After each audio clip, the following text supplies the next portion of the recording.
I'm not a lawyer, but I've been keeping up with the Fani Willis-Nathan Wade, Donald Trump disqualification hearing, so let me fill you in on the latest. We last left off with the judge saying that he was going to have an in-camera meeting with Terrence Bradley, who is Nathan Wade's former law partner, to dig into if any of the information that Terrence said was privileged was actually not privileged. Well, that meeting happened earlier this week, and this is what the judge said. I found that neither Mr. Wade nor Mr. Bradley had met their burden of establishing that the attorney-client privilege applied, specifically as it relates to Mr. Bradley's knowledge of any relationship that existed between Ms. Willis and Mr. Wade. So everyone is called back to the courtroom, and Terrence Bradley is put back on the stand. Ashley Merchant gets up to do her questioning of Terrence, and it was, well, I'll just play the clips. I've said over again that I didn't have any personal information where I could personally say when it started. And that wasn't my question. So my question is, when did you first gain knowledge? I don't know how to answer that. So I can't give you a date if you're asking for a date. If you're asking me, how did I get the knowledge? It would have come directly from my client.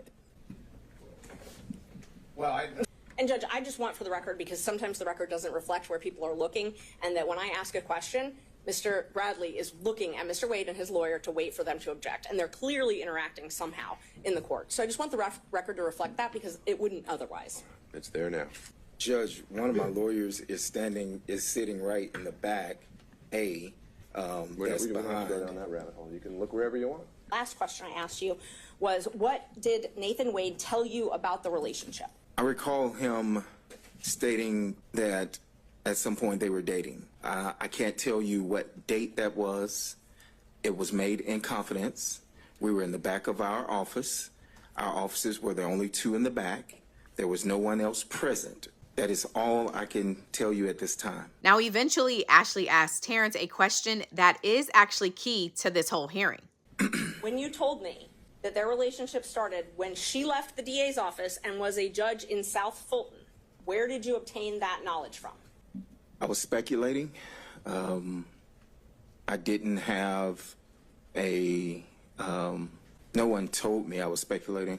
No one told you that? No one told me that. I never witnessed anything, if that's what you're asking. Quickly, let me just say why this matters and give a little bit of framing. What's been made clear throughout this hearing is that Ashley's belief that Fani and Nathan were in a relationship prior to the indictment was based, at least in part, on what Terrence told her. So for him to now get on the stand and basically say that he was just speculating, also known as gossiping, doesn't really help her case or the basis for this motion to disqualify them at all. Ashley continues asking her questions to Terrence and talks more about the text messages between she and him. You asked me to put that back in, correct?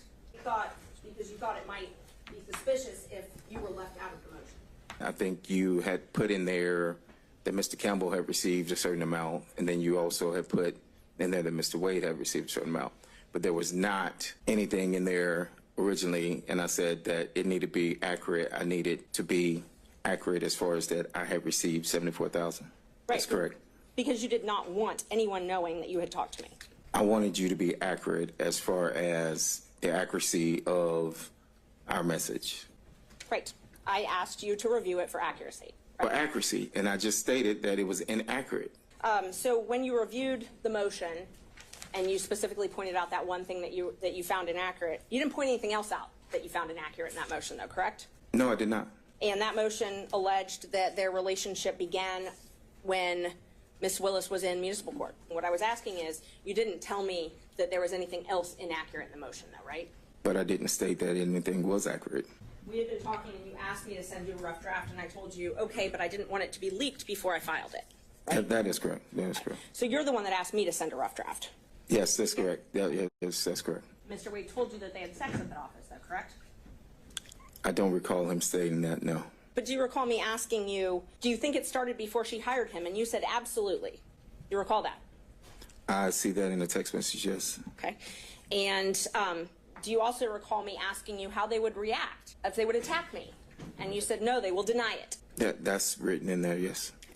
I just want one last opportunity. You're an officer of the court, correct? I am. Is there any of your testimony from today or the previous days that you want to correct? No, I've told you everything that I've answered everything that you asked. When the next attorney gets up to question Terrence Bradley, it finally becomes clear what specifically the judge has ruled is not privileged. You understand that the court has ruled that communications that you had with Mr. Wade are not privileged, correct?